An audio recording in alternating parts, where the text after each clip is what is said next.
The Landmark Inn.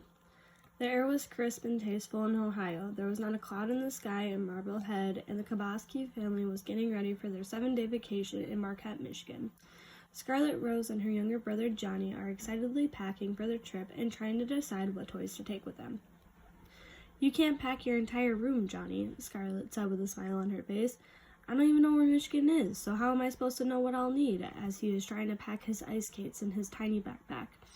Scarlett leaves Johnny's room and heads down the stairs when she sees her parents talking in the kitchen.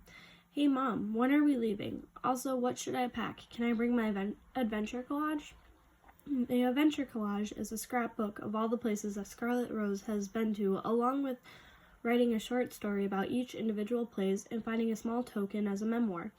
"We're planning on leaving after lunch, and of course you can bring your adventure collage. Also, pack light layers of clothing. It's going to be sunny in Marquette, however, it may be a little chilly," Scarlett's mom explained. Scarlett runs up the stairs and finishes packing and makes sure to grab her collage along with her 24-pack of markers. Noon rolls around and the Kabaski family loads up the car and starts their journey to Marquette, Michigan. Unlike her young impatient brother Johnny, Scarlett enjoys long car drives.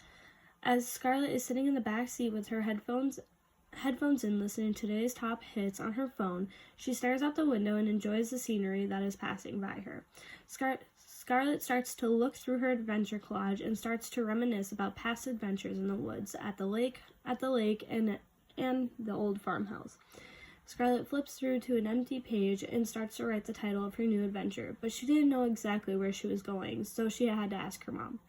"Mom, where are we going to be staying in Marquette, and what are we going to be doing?" "Well, Scarlett, we have an entire itinerary planned for the week. There are a few small shops that I want to stop at and some restaurants. We will be hiking Black Rocks and taking a boat ride on Lake Superior. There's going to be tons of sightseeing in the woods, and we will be staying at the Landmark Inn," Scarlett's mom replied. Scarlett writes on top of the page, "Landmark Inn, Marquette, Michigan." As she's staring at the title that she just wrote, Scarlett experienced a shiver go down her spine. Scarlett got a weird feeling in her stomach, and she couldn't explain why, so she decided to pull out her phone and look up the Landmark Inn. At first, she saw nothing but good reviews about the hotel, but then she went to the second page of the Google search and saw some stories about the hotel, new and old. For the rest of the car ride, Scarlett did a lot of research about this inn and read a lot about the stories behind it. The Landmark Inn started under construction in 1917, but it was not operational until 1930. Scarlett came across a list of many famous people who have stayed at the Landmark Inn, such as Amelia Earhart, Bill Cosby, Louis Armstrong, and Duke Ellington. Looking up from her phone, Scarlett said, "Mom, Dad, did you guys know that Amelia Earhart stayed at the Landmark Inn?" Scarlett was completely shocked by this information. "No, I did not know that. I guess you learn something new every day, Scarlett," her father exclaimed. Scarlett decided to do more in-depth research about the inn and the color from her face started to disappear. Her mom noticed Scarlett's energy changed and noticed that she was starting to look sick. "Scarlett, are you okay? You're not looking too well." Scarlett looked up from her phone and out the window and said to her mom, "I'm okay, Mom. Just a little car sick, I guess." After a long 10 hours in the car, the Kabaski family arrived at the inn, exhausted and starving. Scarlett's father checked into the inn and had to take the elevator to the 5th floor to room 502. As the Kabaski family got into their room, Scarlett stopped and stared at the door for a few minutes. Scarlett takes a deep breath and takes a picture of the door, grabbed her things, and went inside. Once she got into the room, she looked around and noticed a few odd things. The carpet was an old red color with a few stains. The window was already open, and the room was cold. The bed sheets were an off-white, and the bedding looked out of date and smelled like it has not been washed in a very long time. "Well, this is a cute little room," Scarlett's mom said with a little bit of hesitation in her voice. "This was the room that Amelia Earhart stayed at in 1932, Scarlett informed her mom and dad. "Are you sure this is the same room? I doubt that it is. This inn was rebuilt in 1982, so a lot of the old infrastructure was replaced," Scarlett's dad tried to explain. Scarlett decided that she was going to unpack her things and explore the inn a little more.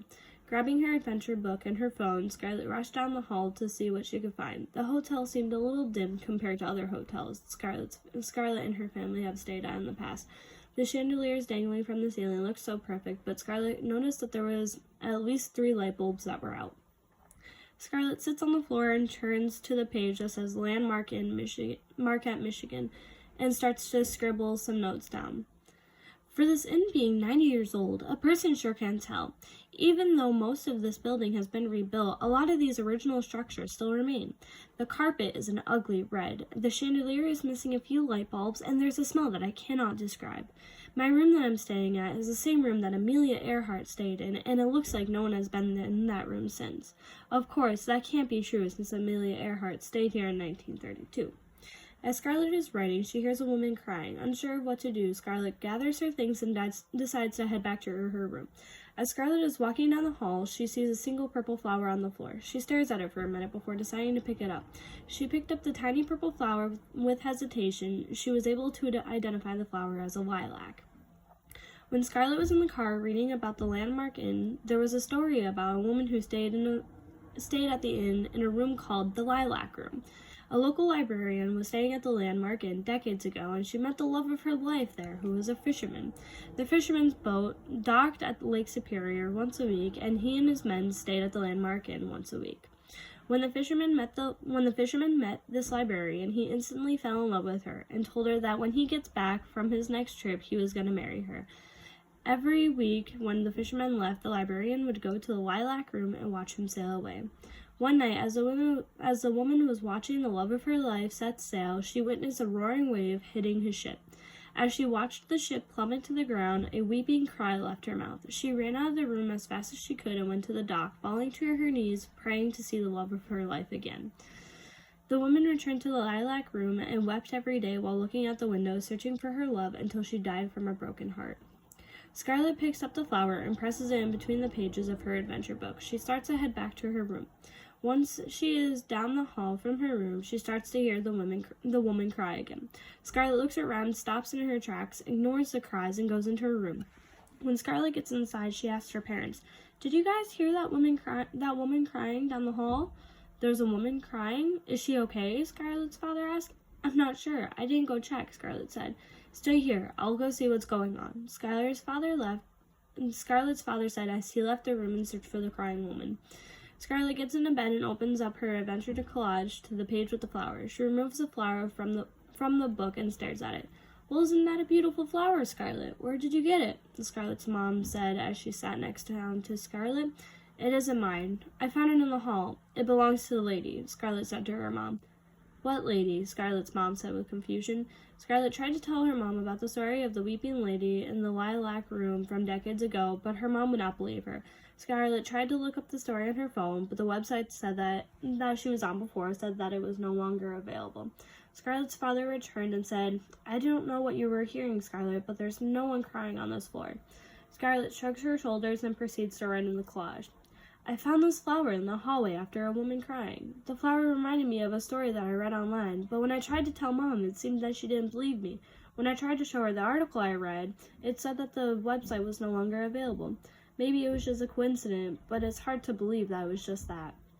As Scarlett is done writing, she puts her collage book away and climbs into bed with her little brother and tries to fall asleep. However, there is something in the room that's keeping her up.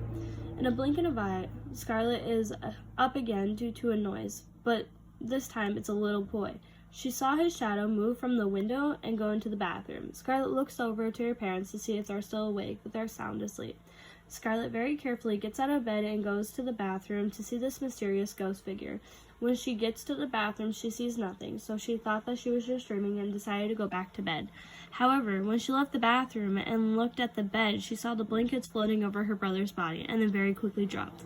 Scarlett's chest started to tighten because she realized who this ghost figure was. There was another article online that talked about a small family who stayed at the Landmark. They had a 5-year-old son who was playing on the balcony of the room and accidentally fell through the spindles of the balcony and ended up dying. Scarlett realized that all of the people that she has been seeing and hearing were people from the past who ended up dying at the end. Their souls were not able to leave. One thing was unclear to Scarlett was how come she was the only person to hear and see these people. As Scarlett was standing outside of the bathroom, she noticed that the ghosts were no longer by the bed, but it was close to her as she felt a slight shiver go down her back, similar to what she felt in the car ride when she first read about the Landmark Inn. The ghost directed her to the door, signaling to go outside of the room, and without hesitation, she leaves and stands in the hall. While Scarlett is standing at the hall, she hears a woman crying again. She decides to follow the cries and ends up on the 6th floor right right outside of her room that smells like fresh cut lilac flowers. Scarlet gains the confidence to knock on the door. After knocking, the crying is stopped, and a few seconds later, the door opens and the wind pulls Scarlet's body in the room, closing the door behind her. Scarlet is alone in the room, and she does not see anyone or any personal belongings in the room. Scarlet starts to panic and starts to head towards the door. "Hello, little one. Is there something I can do for you?" said the weeping woman as she's sniffling. "I heard you crying from my room, and I wanted to see if there was something I could do," Scarlet said, to an empty bed. "I'm so sorry, honey. I lost the love of my life almost 80 years ago, and it still feels like it was yesterday. I lost my flower that he gave to me before he left, and now I feel like I have nothing left of him. If only I could find my flower and join him in the afterlife. But unfortunately, I'm stuck here with the rest of them," the weeping lady explained with a dreary in her voice. "I found a lilac in the hall earlier. I grabbed it and put it in my book in my room. If you receive the flower, will you be able to join the afterlife with him?" Scarlet was eager to help this woman to be free. "I cannot go into the afterlife unless everyone here can go. We still remain because we all have lost something and we cannot leave until we are able to find it. Once everyone has their lost item, we can all be free. I found my flower long ago, and I patiently waited for the Peterson boy to find his item and the murdered girlfriend to found hers. But when they found their items, I lost my flower. If you can bring my flower back, we can all be free and I can be reunited with the love of my life," the weeping woman explained to Scarlet with hope. "Good thing I have your flower. I'll be right back with it," Scarlet said as she rushes out the door. As Scarlet is running down the stairs and down the hall, she is thinking about the help she is doing and thinking about how she is so lucky that she has found the flower, and maybe that is why she was able to see, talk, and hear the ghost. The little boy who was in her room knew that Scarlet had the flower, and maybe he was looking for it, but couldn't find it, and that is why he sent Scarlet outside to the weeping woman's room. As Scarlet reaches for her door, she realizes that she has to sneak into the room very quietly, grab her adventure book, and leave without waking up her parents. As she starts this mission, she notices that her adventure book is not where she had it last, and the window is open. She goes onto the balcony to see the little boy reading her book and looking at all the tokens she had in there. He turned to the page that said the landmark, Marquette, Michigan, and saw the flower sitting there in between the pages. He looked up to Scarlet and gave the biggest smiles she has ever seen. "I was just going to grab that and bring that to the weeping woman," Scarlet said to the little boy. "Miss, do you know what this means? You're going to free us. I have to let Barb know. She was the one that got murdered," the little boy said with a hand covering the side of his mouth like he was telling Scarlet a secret that she already knew. Scarlet grabbed the flower from the book that he was holding and told him, "Well, you better tell Barb it's your lucky night." Scarlet rushes out of the room and heads back to the 6th floor to the lilac room. This time the weeping woman is waiting for her with the door open. Scarlet walks in holding the flower in her hand. The weeping woman looks at the flower and starts to cry a little more, but this time she is relieved. She thanks Scarlet for the flower and grabs a small pendant that was sitting on her dresser. "I know you enjoy adventures and finding small tokens to keep as memoirs. This pendant was given to me by my parents. On the one side you can see my name engraved. This will now be your token to show that you have helped a soul find its way to the afterlife. Thank you," said the weeping woman as she is placing the pendant in Scarlet's hand. Scarlet admires the pendant and says thank you and heads back to her room knowing that she did a good thing. When Scarlet got back to her room, she was restless. She could not believe that this just happened. She immediately grabs her adventure collage and starts writing. "This pendant belongs to a woman who lost the love of her life 80 years ago.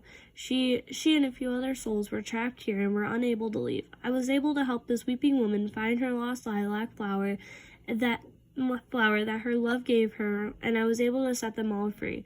I had an encounter with the Peterson boy when he was 5 when he died here, and I believe that he knew I had the flower and was trying to find it.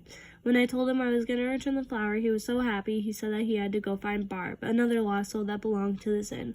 I wish I could tell my mom and dad, but they won't believe me. But that's okay. I'll keep this treasure to myself." Scarlet places a small pendant in her book and puts her book on the table next to her bed. She climbs into bed and stares out the window until she falls asleep again.